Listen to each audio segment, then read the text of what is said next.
Today, let's collect Mary Jane Watson. Hey everyone, welcome back to JP's Budget Collecting and another episode of our Let's Collect series where we look at the key comics, important stories, and fun covers for a character. This time we're doing Mary Jane Watson. You may be like, oh, that MJ, because like me, you're probably pretty annoyed with the way Marvel has treated the character over the last 2 decades, for lack of a better term, and the recent turn of events that has put her in the forefront is probably not interesting you that much. But one of my channel members, I put out a request. If you're a Nightwing tier member, you get to help guide content on this channel. And I asked who I should do for the next female character from Marvel for a Let's Collect series. And they suggested Mary Jane just because she was in the news. And I thought about it a little bit. And I was like, I love this character. There's a lot of great stuff from her from before. I'm going to highlight some of that good stuff that used to go on, that used to be in the comics, and probably ignore a lot of the stuff that all of us hate that's happened in more recent years. But put out something related to MJ that's positive and fun, even though we're not necessarily happy with where she has gone as a character recently. So that is what we're going to do today. So we're going to be talking the key comics, important stories, and fun covers for MJ, Peter Parker's love interest for most of his existence, even though Marvel seems intent on keeping them apart now. So in our Let's Collect series, I will say one thing I want to go into is I will be giving kind of values on the keys and the covers, but I do that with a price guide. I'm going to show you that price guide now.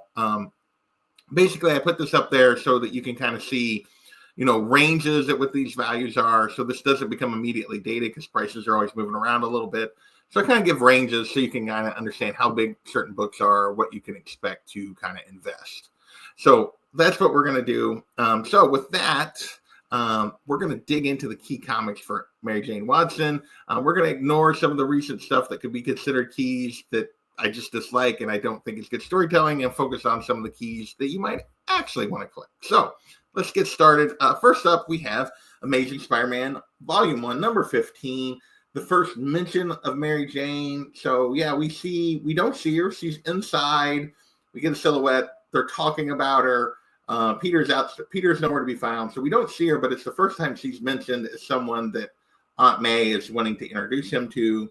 So Mary Jane actually had cameos, something that a lot of characters said they have a cameo appearance. She did. We're going to go through all of those as we go through her keys.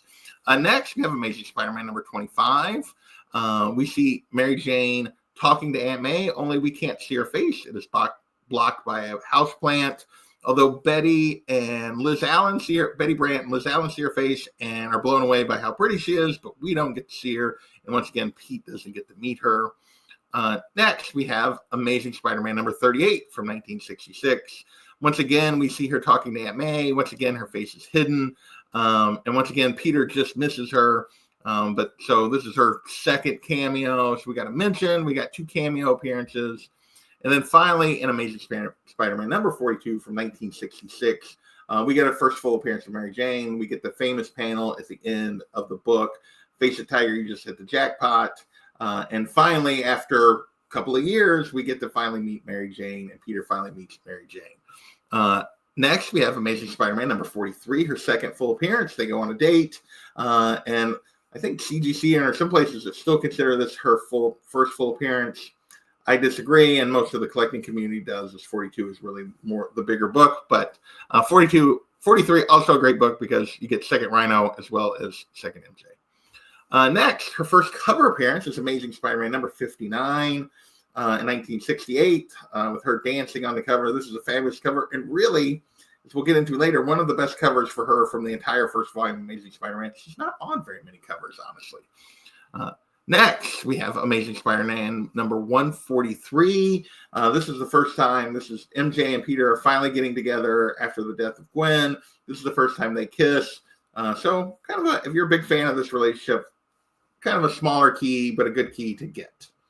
Next, we have Amazing Spider-Man number 182 and 183. I kind of lumped these together. This is when Pete proposes for the first time in 182, and then she turns him down in 183. So these two books kind of go together. Again, if you're collecting kind of the relationship, two great books to have. Next, we have Amazing Spider-Man number 257. This is where we find out that she's known all along that Pete is Spider-Man. And she finally reveals the truth that she's known that he was Spider-Man all this time, which is part of the reason she turned him down.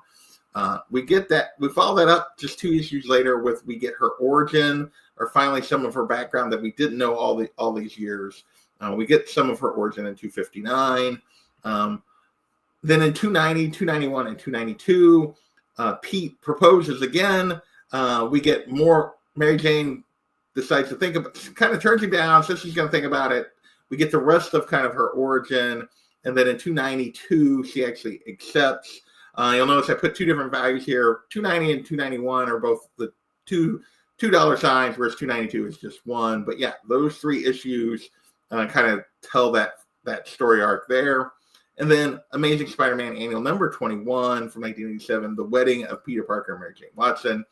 And then we're almost to the end of our keys. Next, we have Spider-Man Power Pack Volume 2, number 3, and Amazing Spider-Man Renew Your Vows number 8 from Volume 2. I put these in here because everybody's like, oh, MJ's become Venom, and they're wanting to collect, All New Venom number 1, because that's the first time All New Venom shows up, and we're wanting to collect All New Venom number 5 because that's the reveal. Well, the Power Pack book, she actually joins with Venom for the first time. Venom takes over a whole bunch of people, including her, and there's a bit of a fight. Venom leaves her that very issue. So she had joined with Venom before, and then in Amazing Spider-Man Renew Your Vows number 8, she actually, obviously alternate universe, she chooses to take on the mantle of Venom in that book. So these events this is not necessarily new. It is sort of new because it appears it may last longer, but these are books where she'd already previously joined with Venom. Different version, and maybe not completely of her own choice, but there you go. And then our last key we're going to talk about is Amazing Spider-Man Amazing Mary Jane. I forgot to delete the annual off there. I apologize. But Amazing Mary Jane, Volume 1, number 1, her first solo series. It took to 2019 for her to get a solo book. But that is the final key that we're going to talk about today. So yeah, we're going to remove that. Make myself big. So those were the key comics. Obviously, I ignored all the stuff related to her being on the them getting their marriage breaking apart, all the different versions of their children that have showed up. There are other keys I could have put in there. I just left all that out. They haven't really ever settled on. We've seen numerous versions of what their kids would be, depending on the books and that kind of stuff and the story arc. So I didn't put any of the kids in. I didn't put them breaking them apart. I didn't put any of the stuff, the obviously all new Venom. I mean, she actually, one version of her is joined with Carnage too. So there's a lot of stuff out there that you could get minor keys. I felt like these were the better books to get. All right, next we are going to go into those stories, which I already tried to show you a bit. So let's go into that. So stories I would recommend. First of all, just kind of the beginning. Amazing Spider-Man 42 and 43, her first appearances, as well as 122 and 143. I included these 4 because basically this is them getting to know each other.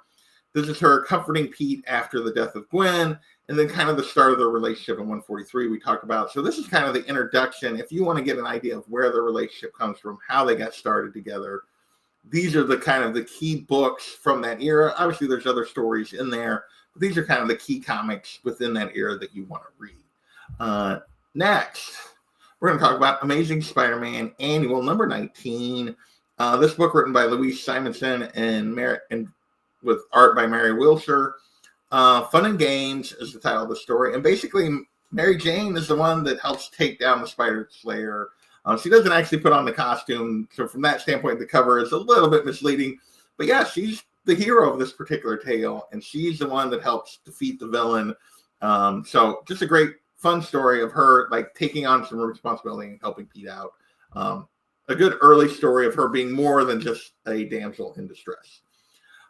Next, I included that 257 through 259, 290 through 292, and of course the wedding issue. Is this really, we get her origin. We find out the truth that she's known. We get her origin. We get the engagement finally and the marriage. So kind of just the culmination of their relationship up to this point and them getting married. These are important comics in that era that you would want to read. Next, we're going to jump all the way up to Ultimate Spider-Man Volume number 1. And I've got several story arcs in here that I included that were included on a lot of lists about great MJ and Pete stories. Obviously, the start of that run, Power and Responsibility, where Pete's getting his power, and then he and MJ start dating. Confessions, where he tells her the truth, which is something he never really did in the ASM run. Irresponsible and Cats and Kings are just, after they've broken up, they're getting back together, and just their relationship as they're dealing with all the stuff going on around them as teenagers, and they're making the decision that ultimately they're going to want to be together in Cats and Kings, and talking about future marriage and all that kind of stuff. These are just great story, great update on the Spider-Man lore that was done by Brian Michael Bendis and Mark Bagley. The early parts of the series I loved and still love, and are just a great place to read. And MJ is a big part of these stories. Next, we have Sensational Spider-Man Annual, Volume 2, number 1. So the number 1 annual from Volume 2 of Sensational Spider-Man from 2007 by Matt Fraction and Salvador LaRocca. And this is set really like months, like not very far ahead of, because this is in the fallout of Civil War. Pete and MJ are both fugitives. People are hunting for both of them. So this is set just before One More Day, where Marvel broke the characters up and ended their marriage. And this book is the complete opposite of that. This is them being dedicated to each other, sticking together, fighting for each other. So yeah, if you want to know how the story should have went, what they should have stuck with, this is the book. Ignore One More Day. Go after this particular book. Next, we have Amazing Spider-Man Parallel Lives from 2012. This is Jerry Conway written, Alex Savak on the art. And this basically tells that story of how MJ found out, gives the full details of how she found out that Pete was Spider-Man, and how it kind of affected their relationship as they ultimately came together, and what was going on with her and him as they were coming together with her with this knowledge, but both of them kind of keeping that secret. And then last story two more stories we got, Amazing Spider-Man Renew Your Vows. First volume was written by Dan Slott. Second volume had Jerry Conway, Jody Hauser, and Ryan Stegman writing. Most of the art here is Adam Kubert and Ryan Stegman. But One More Day doesn't happen in this universe. They stay together. They raise a daughter. They all end up becoming heroes together. If you want adult Pete and adult MJ and them getting to be happy, and even with still having to be Spider-Man and still taking on villains, go read these books. This is what we all say we want. Go read these books. They're out there. They're great. And yeah, it's what a lot of people would like to see. And then last but not least, we're going to put in Ultimate Spider-Man Volume 3, 1 through 6. I haven't read this yet. Full disclosure. I need to get to trade. We've heard a lot of great things, but this is another universe where Pete and MJ are adult, or Pete didn't get his powers, so they got married, they had kids, and now Pete becomes Spider-Man later, and they're still working through some things. But again, it gives us what a lot of us say we want, the two of them together. So those are my story recommendations. So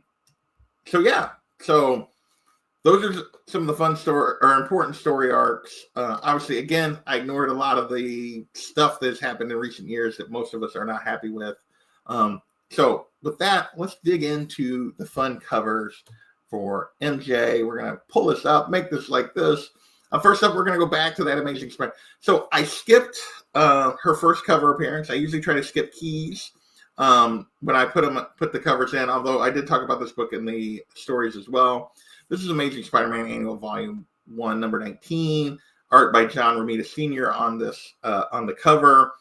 Really affordable book. Great early Mary Jane cover. I'm not kidding. If you go look, there are not very many good MJ covers from Volume 1 of Spider-Man up through like 2000. There just aren't any. Really, that 59 is probably her first cover, is probably her best cover on the main Amazing Spider-Man title prior to the year 2000. And it's not really close. But this is a great John Romita Sr. cover. She just didn't appear on very many covers and was rarely the focus. Next, we're going to jump all the way to 2009. Amazing Spider-Man number 601. J. Scott Campbell cover. This is obviously an extremely famous cover, a high value cover compared to the rest of them. A little controversial. I personally love this cover. I'm a sucker for J. Scott Campbell. Growing up, being a comic reader in the late 90s, early 2000s. Yeah, I like me some J. Scott Campbell. I love this cover. And I will say he did an amazing homage to this that I'm going to show here for Ultimate Spider-Man issue number 4 that was on in his store. I missed this of them as a family, her on the couch, the background, like just an amazing update on it that I may have to try to track down at some point. Next, we have Amazing Spider-Man number 671 from 2011. This Humberto Ramos cover. This is just a really famous cover. There's things about it I do and don't love. I wanted to include it, though. I feel like this is a very famous, one of our more famous covers, something that should indeed be included here. A reminder that I do the covers. I try to stick to one cover per artist, although I just cheated on the J. Scott Campbell, sort of. And then I try to, and they're in order of when they were released, not in any kind of ranking. Next, we got the cover I used for my thumbnail from 2014. This Mike Deodato 1 in 50 from Amazing Spider-Man Volume 3, number 2. Just love the simplicity of this cover. I thought it was I think it's a great cover. I use it for the thumbnail for that reason. I think it's just a great take on MJ. She's obviously sexy, but like not overly sexualized in this cover. And just a great cover. Next, we have Amazing Spider-Man number 15 from Volume 4 in 2016. This Alex Ross Iron Spider cover. Another famous MJ cover. Obviously, Alex Ross, you can rarely go wrong. This is just a great cover and a very cool Alex Ross cover that I like a lot. Next, we have Amazing Spider-Man Renew Your Vows, Volume 2, number 1. This Mike Del Mundo Fried Pie store variant and I love this cover because of, obviously, in the series, Mary Jane is Spinneret. She has powers. She's working as a superhero right alongside Pete. And we get the flip of the famous upside down kiss. She's the one hanging upside down. He's the one that's upright. I just love that. I love the take on that. I thought it was a really cool cover that I like a lot. Next, I had to, we put a little Adam Hughes in here, this comic sketch art variant from issue 800. There's 3 versions of this, obviously. And just, I got to include Adam Hughes anytime I can. And yes, I did put a little bit of sexiness covers in here. But most parts, they're a little different than that. Next, we have Amazing Mary Jane, Volume 1, number 1, the art Germ variant. I love this cover, like the movie poster homage. If you know the series, she's going out to make a movie. Turns out Mysterio's the director. There's all kinds of hijinks that occur. I love this cover by Art Germ. Fits the theme of that series very well. Next, we have Amazing Spider-Man number 31 from Volume 5. This Greg Smallwood variant is freaking fantastic. I love this variant. This was just a regular order variant. It was not a incentive or anything like that. Just a great cover. Next, we have King in Black, Gwenom versus Carnage, number 2. This Flaviano 1 in 10. You guys may be like, why is he including this cover? There is something about this cover that spoke to me since it came out. This is the Spider-Gwen version of Mary Jane. This is when she becomes Carnage. She actually became Carnage in issue 1. This design variant came out. There's this much sexier version that Inhuck Lee did. It's like a second print of issue 1. But the design doesn't really match the design in the comic. I love this book. I love this design. There's something about this cover I've always loved, so I included it. Next, my favorite Patrick Gleason cover, Amazing Spider-Man number 76. This is, if you know the storyline, this is part of the Beyond. Pete gets severely injured. He has to spend some time in the hospital. Mary Jane's nurse. At this point, they were together. I think this just her taking care of him, or something about this one I really, really love. Although this is where I am going to cheat, because there was another Patrick Gleason cover that I wanted to include that just came out on Ultimate Spider-Man. His little web variants, but this time with her in the sky background. This variant of Ultimate Spider-Man number 12 that was just a store variant for his store.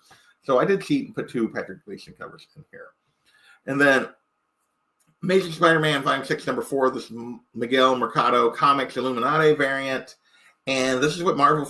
I love this cover because it's simple. It's the 2 of them domesticated. And this is what Marvel seems to fear is, oh my gosh, how can we tell good stories with these 2 characters, with Pete being married and domestic life and that kind of stuff. And I think they're nuts. So I included this variant because I love and wish we would get more of this kind of thing. Next, we got this Lobos 1 in 25 variant of Mary Jane and Black Cat #1. Yeah, he's the artist that probably reminds me the most of Adam Hughes, just come out in recent years. And I love this particular cover of the two of them, looking good and knowing it. So, 2 more covers to go. Ultimate Spider-Man Volume 3, #3. This Elizabeth Torque variant. And I included this one. You may be like, there's nothing super special about this one. But we see Pete swinging by this, big thing ad with her on it for winning Woman of the Year. And it just struck me that, like, we've seen this image a lot where she's in the background on some kind of movie ad or modeling thing. But to see her as an adult and entrepreneur getting recognition and being on a billboard because of that, and not because she's beautiful, or not just because she's beautiful, I just thought, again, this is where I would like to see them go. And so I'm going to include this cover. And then finally, the opposite, this throws back to her very first cover, this Joelle Jones Dazzler variant. So the dress is a little different, but the pose is very similar to that original cover of ASM 59. This is number 56 from Volume 6. This was just a regular order variant, but I love this throwback. I think this is a gorgeous cover. So those are my choices for the fun covers for MJ. There are some others that are like more valuable. There's a couple of like Venomized variants and stuff of her over the years that are worth a little more. I didn't include those because I didn't particularly like them. So those are my choices for the important stories, the key comics, and the fun covers for Mary Jane Watson. I want to thank you guys for watching. And we will, before I go, I got to thank my members. The Nightwing tier folks, Daymers and Human Range, who helped guide me on making this video, making this choice. And all my other members, thank you so much. You guys keep the channel going. Without you, I could not continue to afford to do this. And with that, we are going to catch next time. Later.